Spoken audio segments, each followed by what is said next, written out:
Hello বন্ধুরা, আমি তোমাদের কাছে নতুন একটা রান্নার রেসিপি নিয়ে এসেছি। পোস্ত ইস্কেন্দারি বা কেউ বলে খসখস ইস্কেন্দারি। এটা কিন্তু পুরোপুরি আফগানিস্তানের রান্না। দেখো আমি রান্নাটা করছি, আর এই রান্নার মধ্যে কী কী লাগছে দেখো, তোমাদেরকে দেখিয়ে দিচ্ছি। এখানে দেখো 250 গ্রাম চিকেন কিমা রয়েছে, একটা ডিম দেখো আমি নিয়েছি, এখানে ধনে পাতা রয়েছে, 2 পিস পাউরুটি রয়েছে, কাঁচা লঙ্কা কুচি রয়েছে, চিলি ফ্লেক্স আছে, লঙ্কার গুঁড়ো রয়েছে।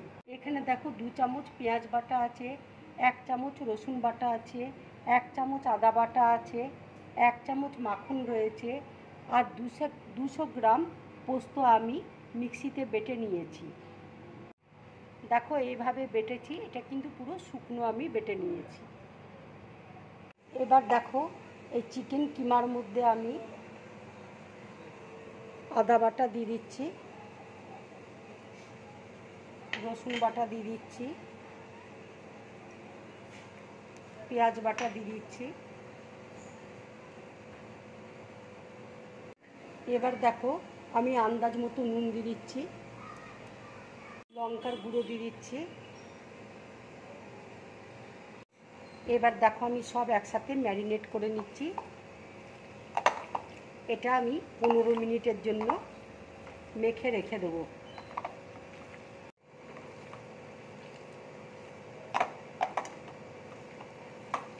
দেখো মাখাটা হয়ে গেছে, এবার আমি 15 মিনিটের জন্য রেখে দেবো।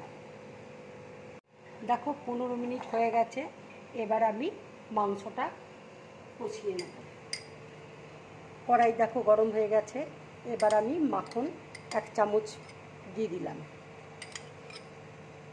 মাখনটা দেখো মেল্ট হয়ে গেছে, এবার আমি চিকেনটা দিয়ে দিচ্ছি।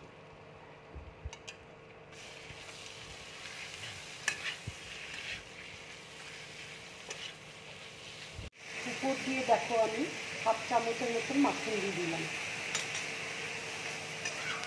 তেল ছেড়ে দিয়েছে, দেখো মাংসটা কষানো হয়ে গেছে।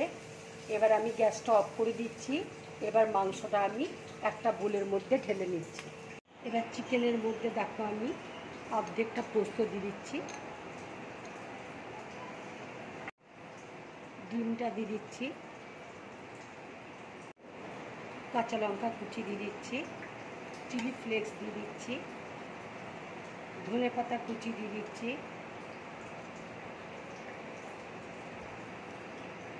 এবার দেখো পাউরুটির মধ্যে আমি একটু জল দিয়ে পাউরুটিটা দিয়ে দিচ্ছি, আর একটা পাউরুটি দিয়ে দিচ্ছি।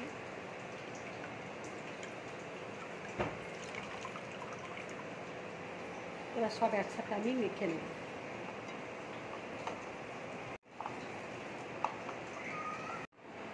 এখানে দেখো আমি 3টে পাউরুটি নিয়েছি।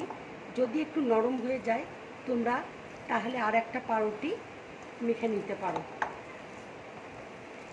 আমি এখানে দেখো চিকেন নিয়েছি, তোমরা ইচ্ছে করলে মাটন দিয়েও করতে পারো। এবার আমি টিকিয়ার মতন দেখো তৈরি করে নিচ্ছি। দেখো এইভাবে টিকিয়ার মতন আমি তৈরি করে নিচ্ছি। এবার পোস্তর মধ্যে আমি কোট করে নিচ্ছি।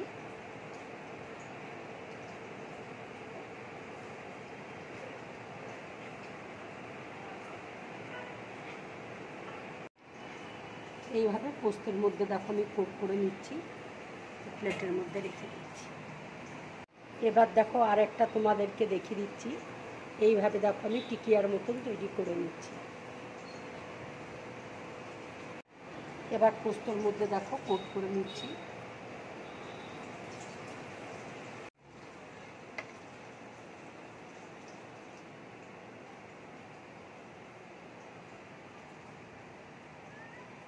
এগুলো দেখো আমি ডুবো তেলে কিন্তু ভাজবো না, এটা আমি শ্যালো ফ্রাই করব। এই দেখো ফ্রাই প্যানে তেল দিয়েছি, এবার তেল গরম হয়ে গেছে। এবার আমি তেলের মধ্যে এক এক করে ছেড়ে দিচ্ছি।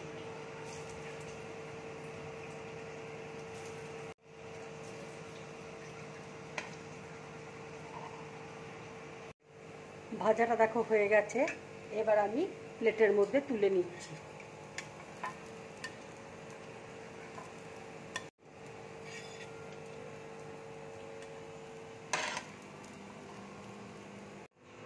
বন্ধুরা, তোমরা এইভাবে পোস্ত ইস্কেন্দারি বানিয়ে ঘরে খাবে, খুব ভালো লাগবে খেতে। এটা তোমরা সকালের জলখাবারে খেতে পারো কিংবা বিকেলে স্ন্যাক্স হিসাবে খেতে পারো, খুব ভালো লাগবে খেতে। যদি আমার এই রেসিপিটা তোমাদের ভালো লাগে, লাইক করবে, শেয়ার করবে আর ড্রিম ব্লগ চ্যানেলটাকে সাবস্ক্রাইব করবে। নমস্কার।